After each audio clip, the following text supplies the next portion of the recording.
Okay, and finally, our third sample problem. Calculate delta G of the reaction at 25 degrees Celsius for the formation of 1 mole of C2H5OH gas from C2H4 gas and H2O gas.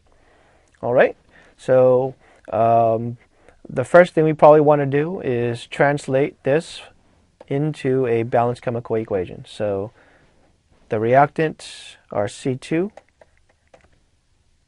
gas. This is going to react with H2O gas.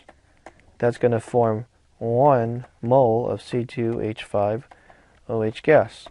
Okay, let's see if everything is balanced. So 2 carbons, 6 hydrogens, 1 oxygen. Yes, so this is nicely balanced. All right, so you're asked to calculate delta G of the reaction at 25 degrees Celsius. And so again, delta G of the reaction can simply be calculated from delta H of the reaction minus T delta S of the reaction. And again, to get the delta H, you're going to use the summation equation. To get the delta S, you're going to use the summation equation. And again, the Kelvin temperature is already specified for you right there. That gives you delta G of the reaction. They then ask you to calculate Kp. Well, the only equation in this lecture that involves the equilibrium constant is delta G is equal to negative RT natural log of K. And so we can then insert this delta G of a reaction in there, and K therefore is equal to 10 raised to the negative delta G naught over RT, everybody.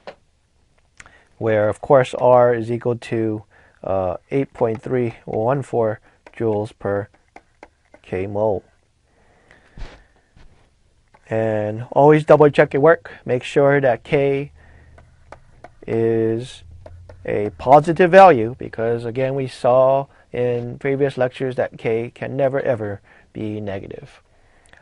All right, so that's our lecture from General Chemistry on Thermodynamics. I want to thank you for your time and attention, and I'll see you next time on Educator.com.